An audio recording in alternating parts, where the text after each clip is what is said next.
शुभांगी बनसोडे, संविधान बचाव समितीचा निमंत्रक। 26 नोव्हेंबर 2025 रोजी या सोलापूर शहर जिल्ह्यामध्ये संविधान बचाव रॅलीचं आयोजन केलेलं आहे। या रॅलीचं आयोजन केल्यानंतर संपूर्ण शहरामध्ये आणि ग्रामीण भागामध्ये त्याचा प्रचार होऊ लागलेला आहे। काही असंतुष्ट आत्मे हा मोर्चा यशस्वी होऊ नये म्हणून वस्त्या वस्त्यांनी जाऊन लोकांची दिशाभूल करायला त्याच्यावर विश्वास ठेवू नका।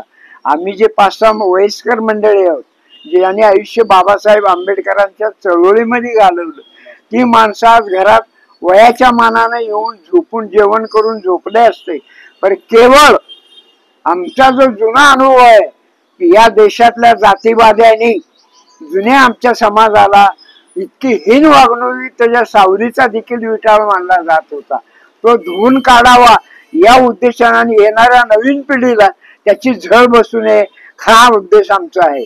ज्या संविधानाने या देशाचा कारभार 75 वर्ष चालवला, त्या संविधानाला बदलण्याची गरज काय? अरे सत्ता आणि पैसा तुमच्याकडेच आहे, तुमच्या पाठीशी या देशातले 2 उद्योगपती आहेत, अदानी आणि अंबानी, त्यांनी तुम्हाला गुलाम करून ठेवले म्हणून तुम्ही देशातल्या लोकशाही मानणाऱ्या जनतेला इथं न राहता त्यांचे हाल व्हावेत, त्यांना अन्न मिळू नये, त्यांना उद्योग आज काय चालले, धंद्याचे सगळं खाजगीकरण करून तुम्ही लोकांची बेकारी वाढवा लागला।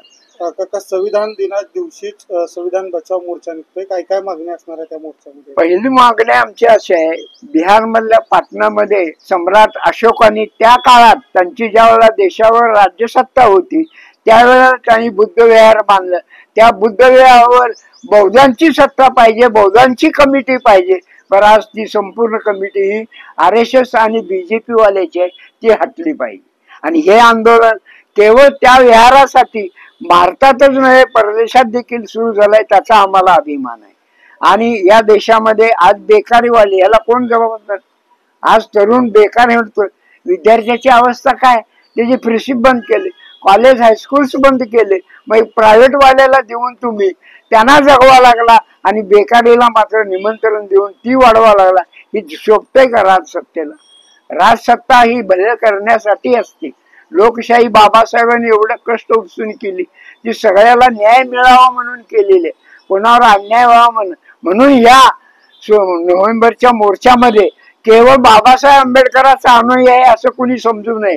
या मोर्चामध्ये सर्व SC ST OBC भटके विमुक्त मुस्लिम आणि ख्रिश्चन हा सर्व समाज आमच्या बरोबर आहे, त्याचा आम्हाला अभिमान आहे। आतापर्यंत आंबेडकरवादी लोक चळवळ करत होते, पण शक्ती अपुरी पडली, त्याचा गैरफायदा हे सरकार घ्यायला लागले, परंतु आता हा समाज सगळा जागा झालाय, त्यांचं सहाय्य घेऊन आम्ही हा लढा युद्ध पातळीवर लढणार आहोत, एवढे आज मला सांगायचं।